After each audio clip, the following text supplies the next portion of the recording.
Haji, and welcome to Attorney Tips, the Law and the Market. Our topic for tonight's discussion is the investment scheme of Don Chiyuto, how ROXAS City became the investment capital of Western Visayas. True or false? Now, bago ang lahat, pasalamatan natin ang ating mga subscribers na patuloy na tumatangkilik sa programang ito. Yung mga hindi pa nag-subscribe, please like and share and subscribe to this channel. Now, we begin. Okay. A person is presumed to be innocent until proven guilty in court.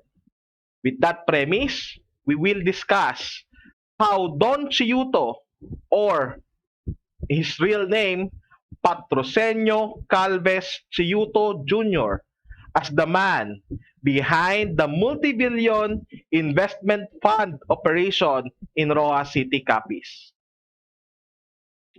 Who is Don Chiyuto? Patrocinio Calves Chiyuto Jr. came to nationwide audience when he was presented in Rated Corina in TV5 last December 2020. He was presented as a philanthropist, a good person who helps the poor and the oppressed, who shares wealth to those in need.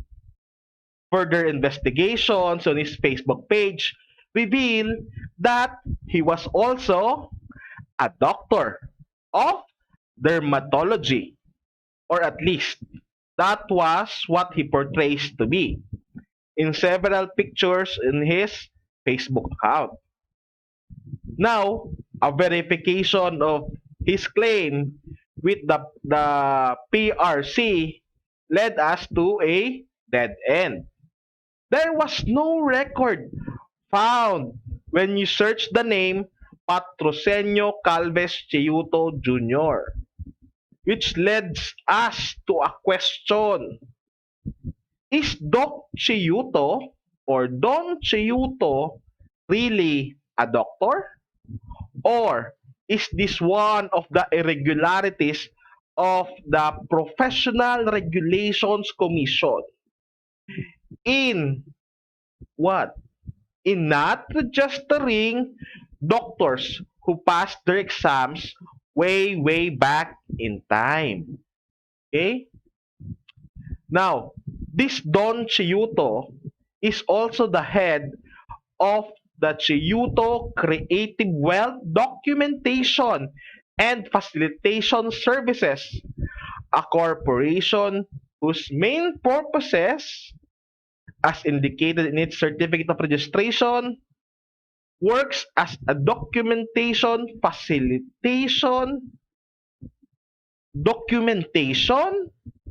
services. I repeat, a corporation engaged in documentation facilitation services. Sketchy, right? Now, who engages in that, in that services? Except if you own a lot of photocopying machines. Alright? Now, how is the investment scheme done? According to SEC Advisory dated August 18, 2020, as posted online on the Securities Exchange Commission website, Chiyuto Creative Wealth Document Facilitation Services is offering investments to the public by availing of their so-called double your money roulette game investment with a minimum amount of 1 peso up to a maximum amount of 1 million peso. Thus, the member will earn 100% for 1 day, 30 days, or 45 days, respectively, depending on the result of the spin of the roulette wheel. The company will then issue a promissory note in the name of a member investor with a corresponding amount representing his payout and the date of maturity, or when he is supposed to claim the same. Considering the above described scheme, it involves the offering and sale of securities to the public in the nature of an investment contract. The Securities Regulation Code requires that these securities are duly registered and that concerned corporation or its agents have appropriate registration and or license to sell such securities to the public pursuant to Section 8 of the Securities Regulation Code. Now, the records of the Securities and Exchange Commission show that Chiyuto Creative Wealth Document Facilitation Services is not registered with the Commission either as a corporation or as a partnership. Further, it is not authorized to solicit investments from the public since it has not yet secured prior registration and or license from the Commission as prescribed under Sections 8 and 28 of the Securities and Regulations Code. However, in a live broadcast dated January 2020 and in a Facebook post, Don Chiyuto shows papers to prove the legality of his corporation. And one of those papers is a SEC registration of incorporation. He also showed a BIR registration and DTI registration. And in that SEC registration, it indicated, and in the BIR, as well as the DTI, the purpose of said corporation is for document facilitation services. Is he related with National Bookstore or any photocopying services? Further, on a Facebook post of Don Chiyuto dated January 2020, his very first post on his public profile, he posted about forex trading and Bitcoin, which leads us to a question. Who is correct? Did the SEC change its first issued advisory dated August 18, 2020? Or will the SEC registration of incorporation dated November 23, 2020 in the possession of Don Chiyuto is the valid one? However, also, upon further checking of the SEC registration, the document showed that it is not allowed to offer investments to the public. Which comes to another question. What is the real source of income of Don Chiyuto? Forex and stocks trading? Or Bitcoin trading? Or cryptocurrency? Or it is a plain ponzi scheme as suggested by SEC? The status of Don Chiyuto now. Closed and wait for further announcement. Right now, thousands of investors are waiting for the resumption of the operation of Don Chiyuto's Double Your Money investment scheme. On January 12, 2012, in a Facebook post, Don Chiyuto announced a holiday. Okay? He announced a holiday. And he stated in his Facebook post that nais ko pong ipaalam sa inyo simula sa araw na ito, ang ating kumpanya ay magkakaroon ng panandaliang holiday, hindi sa dahilan na may nilabag ako sa batas, ngunit upang mailagay sa maayos ang natitirang kailangan isubmit na dokumento ng ating kumpanya. Which now leads us to another question. Did he offer investments from 2020, from January 2020 until present time without a SEC license? Is that it's prohibited, or am I wrong? Okay. However, his office again reopened in January 16, 2021. However, at around 9 a.m. or 12 lunchtime, he again posted a message in his Facebook account. A blessed morning to all. With heavy art, I announced temporary disruption of our operations due to reasons beyond my control.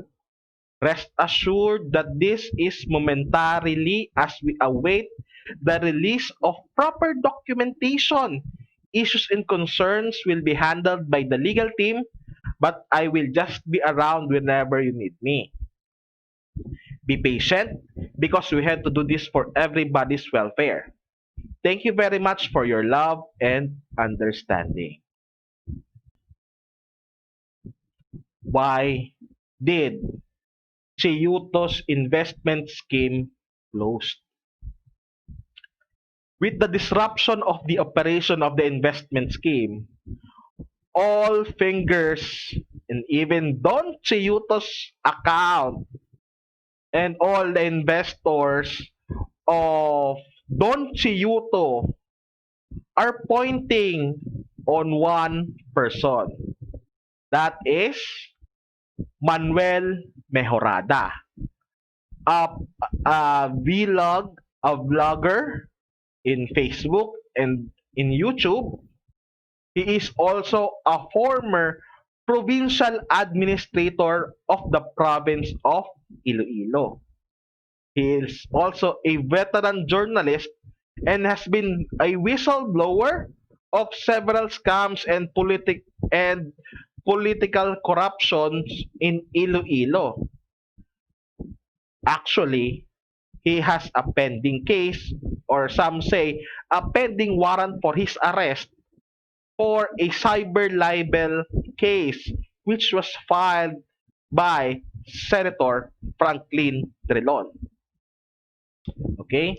So, the people of Capiz, specifically the investors of Don Chiyuto's investment scheme, is crazy mad against Manuel Mejorada.